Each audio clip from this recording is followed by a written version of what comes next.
construction loans made easy. Ryan, thanks so much for jumping on the call with us. I appreciate you taking the time. You got it. I'm real excited about trends, chatting that topic with you. You obviously have a ton of experience in home building and even heading building in Florida now. So I really want to talk a little bit about the trends. I'm sure they gradually change over time. COVID, I'm sure, had a significant change in some of the housing trends, but just broadly right now, what are some of the housing trends that you're seeing in the market? Yeah, and you kind of hit it on the head. COVID certainly changed things for a lot of folks. I think the transition from going to the office, a lot more folks are working from home nowadays.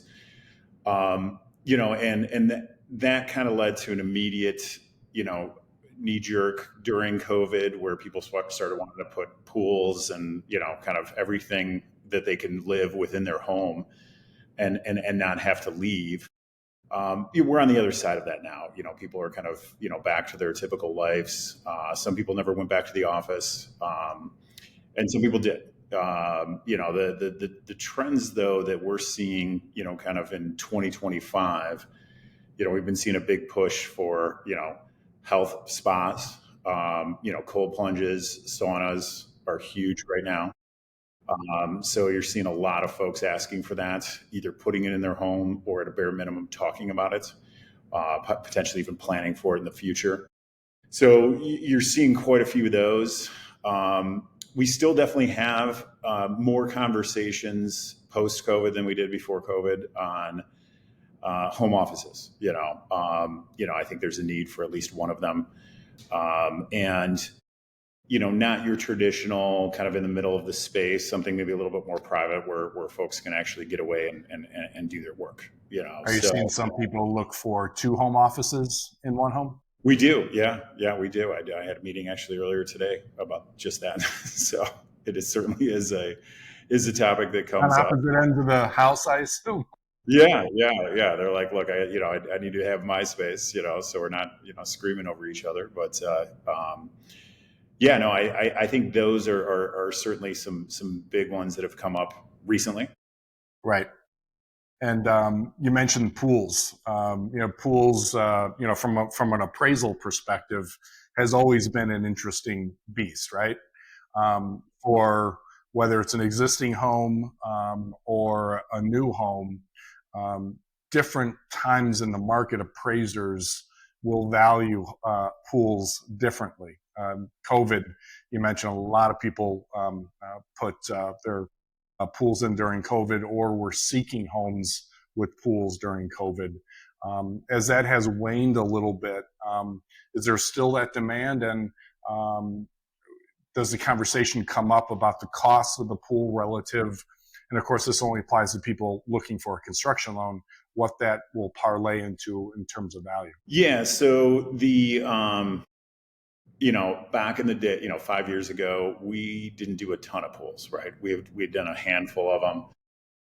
That's still kind of hanging in there. Every single year we're doing, 3 or 4 pools, in homes that we're building, pools and hot tubs. It certainly seems like something that has stuck around. And, again, the conversation's, a very geographic conversation. When we build in Florida, there's a pool everywhere. Every house in Florida has a pool. When you're looking in the Chicago market, that's certainly where we've seen it's changed. A lot of folks are putting them. As it relates to demand, we got a couple of things going on. You've got relatively low inventory. And of course, now you've had for 35 months in a row, mortgage rates above 6%. So that certainly impacts people's desire to move off their low interest rate, perhaps that they got in 2019 to 2021. What are you seeing in terms of demand for building? And really, low inventory could be a positive, right, for demand for people building. Yeah, I think the interest rates certainly, I think, impact a lot of things, right? Should they maybe have ever been down to 2.5% or 2.75, I think, that's a different conversation, but, and I don't think they're ever going to go back to that. The where they're at now, we still have, folks are building, the folks we're seeing are, relocating, or this is something maybe they've been thinking about for several years. Some of them have owned the property for several years and said, hey, we're going to go ahead and get this developed. Now's the time for whatever's going on in their personal lives. Other folks, searching for lots and trying to find lots, that can be a challenge. There aren't a ton of them out there. So we've got to work pretty hard to try to find them. For those folks. And, I think now more than ever, you have fewer folks that are kind of moving around, right? And thinking twice about that, especially if they're in a home that, that has a very low interest rate, and they're trading that for a rate that's maybe double, and you got to think twice about, that move. And if you're going to stay in your home, or if you really do need to, in fact, make that move. So, we've managed to have, we're having a good year. We had a good year last year. We're continuing to move along here. We certainly are probably building larger homes than we have historically. That could be a byproduct of us doing this for 20 years, and that's the market that we're in, or it could be a byproduct of the actual markets, and those are the folks that are building a house. And that tends to be, a lot of what we're working on nowadays. It does seem, to that the bigger homes. It does seem with the clients that I chat with, wants come into play a lot more than in the past. Than it was more need. We're planning on for a family of this size, so we're going to need this, and now it seems like people are more comfortable, I think, of building to that line of what they're comfortable with, knowing that they may, their job and their income may build, obviously make them feel more comfortable over time if they're going to be living in that home, or at least they plan on living in that home, for the next 20 or 30 years. Yeah, no, for sure. And, we still do we still build 3,200 square foot houses, 3,000 square foot houses, 3,500. We haven't lost sight of that. That was where we started. That was our bread and butter, and we're certainly not here to give that up. We're here answering the phones for whatever opportunities, come our way. Those homes are, you're having to work on cost control, and with, material increases that have happened over the last 5 years. Everything matters, and how you're designing those homes, to fit those clients' needs. And oftentimes those clients are, ultimately seeing what you said earlier, there's no inventory, there's nothing, out there for them to buy, so if they want a nice house, their only choice is to investigate and see if there's some potential to go ahead and build one. And what does that look like? And obviously we'll walk the folks through that. And knock on some doors and see if some people are willing to sell their house for a teardown, I imagine. You're building in Florida as well. So I guess relative to that, maybe talk a little bit about what you're seeing in the Florida market, as well as, in some cases, the Florida market for many people is a second home market as well. What are you seeing in terms of demand for second homes versus what it was maybe during COVID or pre-COVID?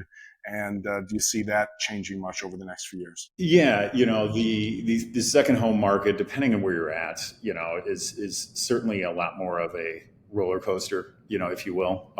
If it's extremely popular, you're going to get just absolute record growth years, in those areas. And then it can peel back, right? And it can peel back for whatever reason, Florida is really the main secondary market that we build in, specifically in the southwest area by Naples. That area, has obviously, there's a ton of people that have got secondary homes there. It's been and continues to be, built up. I think there's, when I say that there's slightly less happening, sure, yes, but it's still doing just fine. right? It's just a matter of how much was happening. COVID, you had everybody all over the place moving down to Florida, calling it the promised land. So it was an area to get away from everything and get away from your regular life. And now it's much more about folks that are wanting a second house, which is primarily a big chunk of what that area was about, right? It's a beautiful area. The weather's fantastic, all year round. Summertimes get hot, but in the wintertime it's far enough south that you can get a nice escape and enjoy your time there. So you've been based in Chicago for many years, and obviously building in Florida. Now, was the original catalyst to go down there, past clients asking you to build them a home down in Florida? Yeah, it kind of stemmed for, look, we started the second home market in Michigan and Indiana, kind of on Lake Michigan, on inland lakes there, for that same reason. It was where our second clients our clients were getting a second home. That kind of stemmed into us then looking down the road, where else could we go? And Naples specifically is a large Chicagoland market, for second homes. You go down there, you're going to run into some people. A lot of Cubs hats down there. we certainly kind of made the leap to say, hey, we're going to give it a shot. We build more houses here than we do in Florida. Sure. Chicago is certainly our bread and butter. It's what we do day in, day out. But we'll put up a house or two each year, in the Florida market, kind of pending what's available and what we see as an opportunity. And it's worked out great. When you think about design and architectural trends, the layout and designs of homes certainly have changed over the years. What are you seeing in terms of the type of layout and designs clients are asking for today that might be a little bit different than it has in years past? Yeah, I think there's a few things. I think folks have certainly identified, like, we've been through these kind of hyper trendy items over the years, right? The white farmhouse with, Chip and Joanna Gaines, Right. that on the map. And people are aware of that. And, we've certainly seen a focus of, let's create something that doesn't have a timestamp on it. It can be more classic, but have some modern elements to it. And that's something that's important to us, and it's important to our clients, is creating something that's unique, but, doesn't kind of fall into that, hyper trend, where it's like, hey, that house was built during X, and at a certain point, people know that, right? And that's happened, for a long time, right? There was certainly a certain look of the homes that were built in the 90s and then early 2000s. And, you could peg almost to the year when a house was exactly. built. So now there's kind of a push to, hey, let's not do that. Let's create a home that could have been built. It's a fantastic house, but it honestly could have been built at any time. And I think there's certainly a focus for not only us but our clients to create that. The cost of materials certainly change from time to time. COVID, for example, with fluctuations at times where some materials can be really costly. Have any of those, I guess maybe not just specific to COVID, but I'm sure it's probably more likely during COVID, any of those cost changes impact some of the designs you had? Maybe did you have to make some alterations with some clients because it just made more sense? Yeah, and there are certain products that went up and are not coming down, right? And like cedar shake roofs is an example. We used to do a ton of cedar shake roofs back in the day. They were very inexpensive. They were only a little bit more money than a regular roof. Nobody's doing those anymore. It's just not worth the cost. And there's insurance challenges as well now. Exactly. There's maintenance challenges and all kinds of things with those. So the good part is that, using that as an example is, the world has figured that out and kind of answered that by also coming out with creative other types of roofing that you can put in place that make the house look special.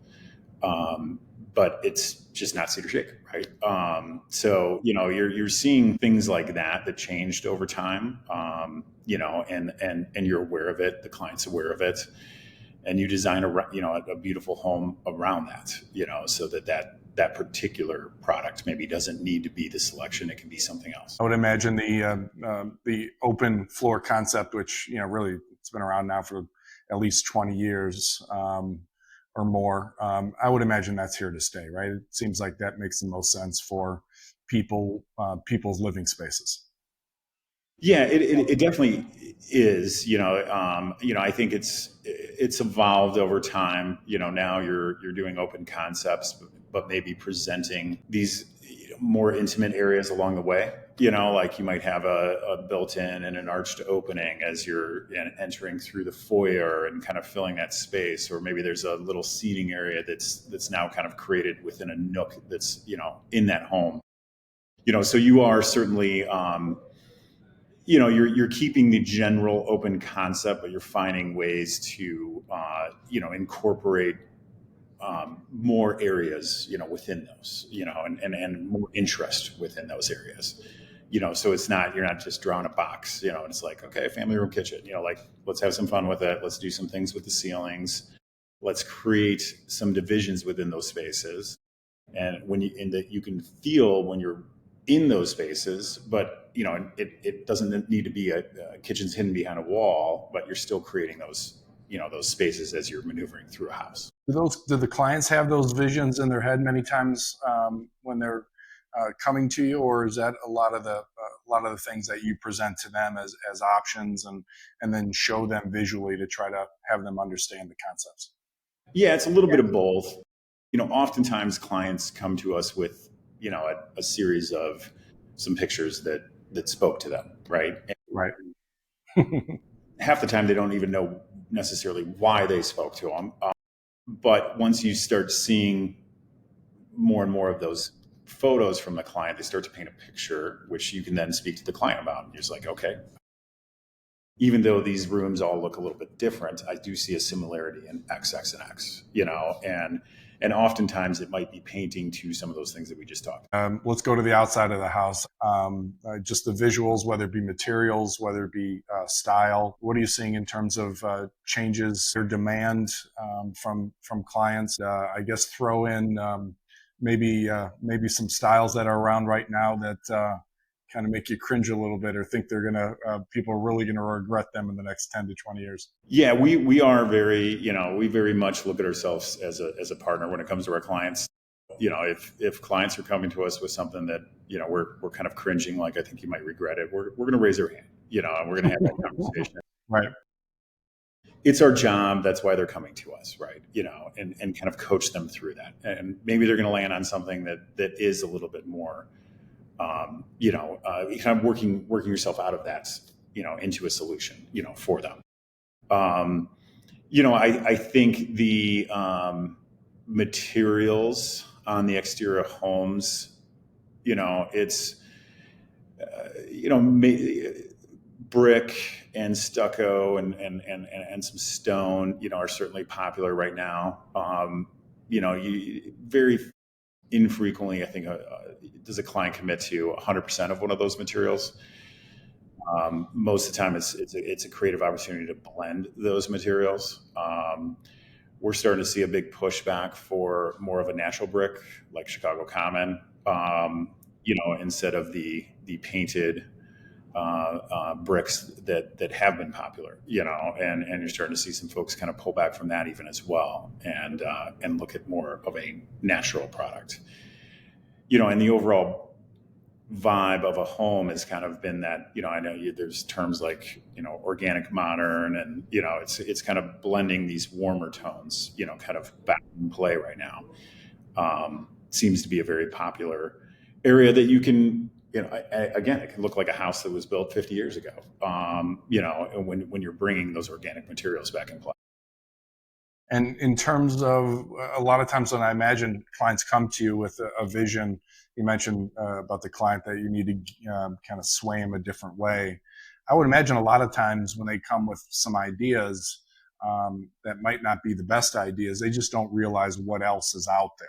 And I imagine that in a lot of cases is where you come in to be able to just kind of give them a bunch of ideas and just wait for something to click with. Yeah, I think the important thing is ultimately to listen to what they want, right? And kind of decipher what that may be. And then as you're walking them through this path, and as you're walking through that path together, we're not here to say no. It's your dream home. We're here to coach you. And we're here as your partner to ultimately get what you want. And that can be a scary point, when a client, they're kind of, they might not, oftentimes they don't know exactly what they want, but they do want certain things, and that goes back to the listening part is, it's our job to figure out what it is that they're looking for so that you can accomplish that, and help with the design team, to execute that, together. And how often do clients actually, I guess, really like that first meeting to know exactly what they want, or does it take some time for them to kind of be able to put their thoughts, right? Like you mentioned some pictures, and have them bring those pictures to have that vision come. I mean, you can't see inside their head, obviously, so they've got some ideas that they may not be able to properly communicate because they've never built a house before.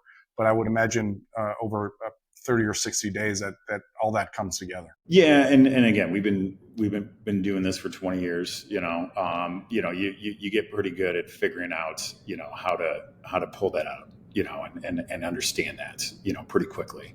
Absolutely. What it is that they're looking for, and every client's different. I mean, we have clients that come and they know exactly what they want. They're spot on with it, and then we have clients that are on the complete opposite of it. And they're like, hey, we like your website. We like what you do, build me a cool house, and help me pull it together, and everywhere in between, so, we adapt to what it is, that's coming our way.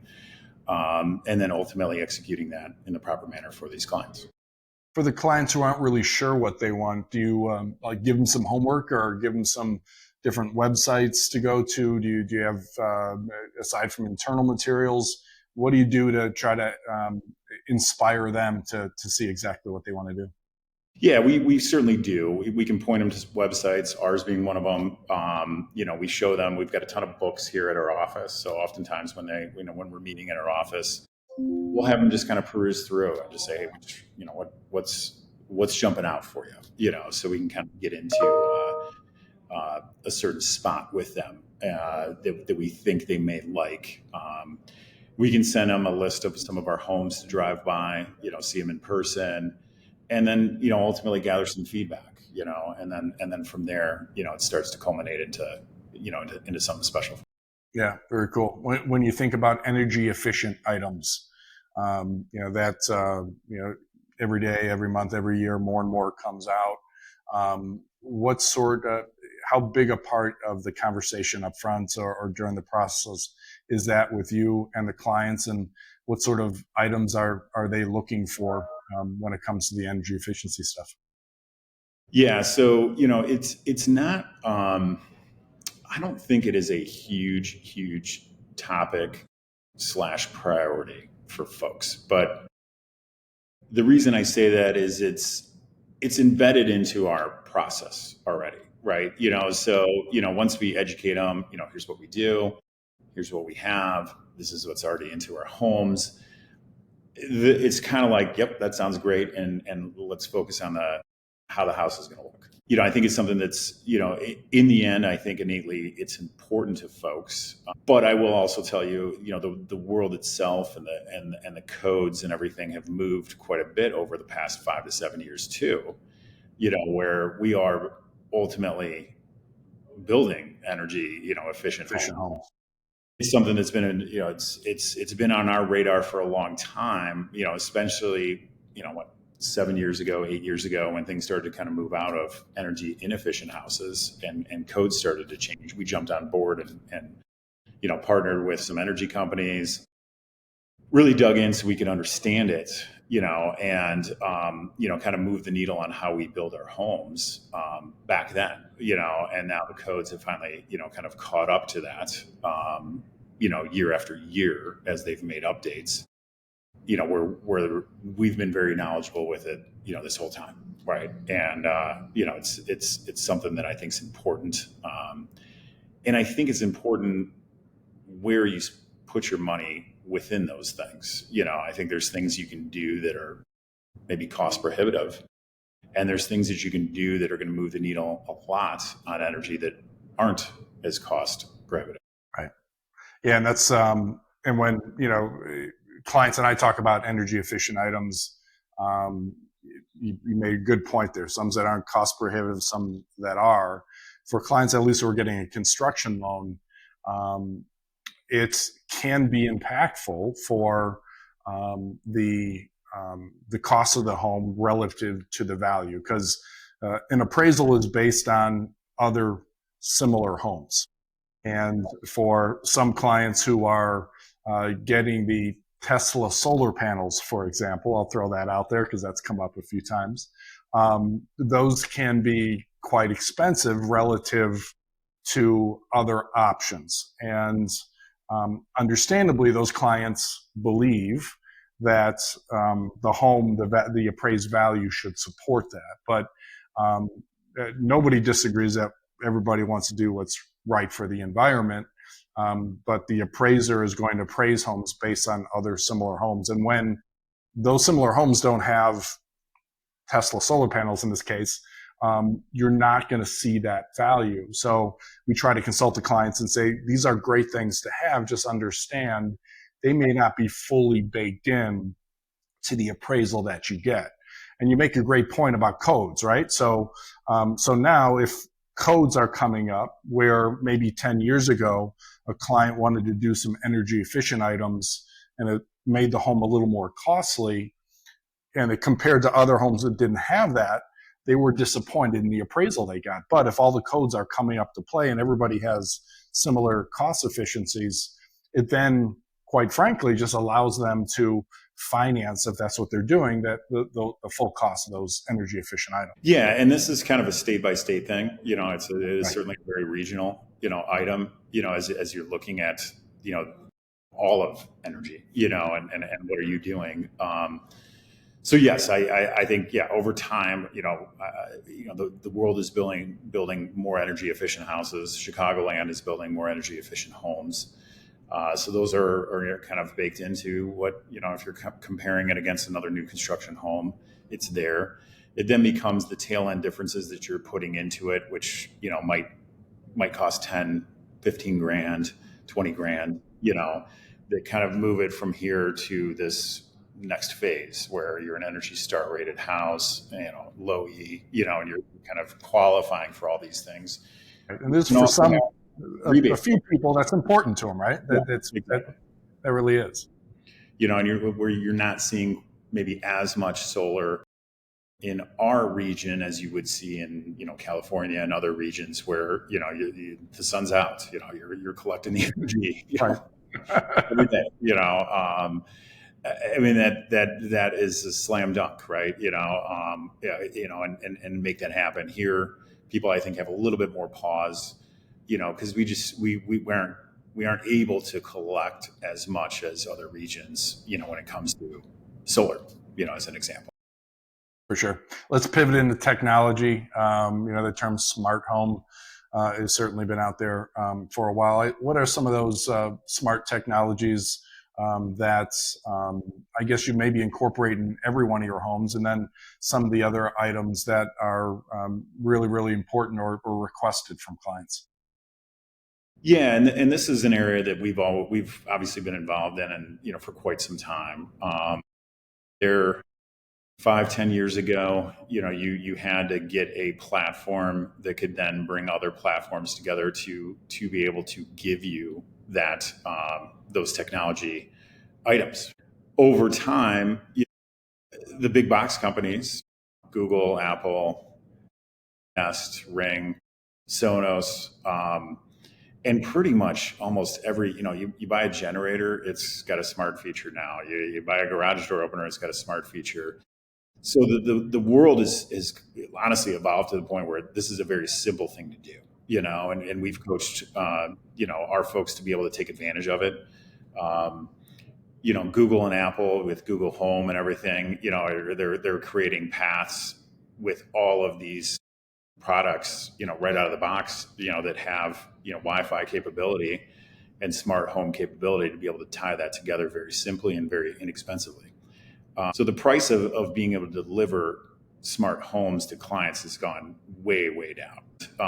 It's something we coach them on. The other thing is it's also an easy product to continue to grow into as time goes on. So it's, you don't have to put a computer in your house, in a hub Right. to run all of this anymore. You used to, and people did do that, but it came with a cost, and I think that's something that's honestly great to see, because I think those are fantastic products, and to be able to take advantage of that. But great to see that, all the products you're buying already have this capability built into it, so it really makes it good. Are there any particular products that maybe clients that might be a little pricey, perhaps, or maybe clients might be reluctant to get that um, you love either for its functionality or just maybe based on setting that home up for the future for what changes might come? No, I mean, in all honesty, it has become so easy to have that ready. Wiring is inexpensive, right? Wi-Fi's can only handle so much. Everything has Wi-Fi capabilities nowadays. You could run it through Wi-Fi. We're going to coach clients to still run data lines to all of these locations. If you've got a generator, run a data line to it. Your TVs, run a data line to it. Get those units off your Wi-Fi so that your Wi-Fi is still capable of running everything else, right? Even now your refrigerators, you name it, like everything is coming with that connectivity, and it's only going to get more and more connected, and the ability to be able to use those products. So that's, I think, the biggest thing that we coach clients on is, hey, let's run these lines for you. Let's run your Cat 6 lines. Let's get those in all those locations for you, so that everything can run better. Yeah, because it's certainly to retrofit that is going to be 5-10x to do it after the house is built as well. It's inexpensive to put it in day one. Yeah, for sure. So I guess where does technology go here in the next 5 years? Any of those, I guess, interesting theories out there of what's next? Take home technology to the next level? Yeah, I think the big variable is going to be, right now you can control everything from your phone, right? Very easily. So you can have connectivity, you can be, in Europe and control your house if you wanted to. It has the ability to also work with text and listening, with items like Alexa and all of those type of products that are out there. And now with AI being as big as it is, I think that's going to be the next wave that's going to probably come into play and maybe change some things, whether it's the simplicity of setting up box products via AI tools, where you turn everything on and just talk to a speaker or something, it's certainly going to get technologically advanced, and in an area where it makes it simple, for the end user. I think that's going to be the next wave is ultimately how does, kind of AI and some of these other things going to play into that. Awesome. Well, I really appreciate the time having this chat, Ryan. And it'll be interesting to see where these trends go, where, AI will be able to do everything in our home, perhaps one day. And then it'll take over our home, perhaps one day. We just won't, not be able to do anything about it. Exactly. All right. Thanks again. Enjoy the rest of your day. You got it. You as well.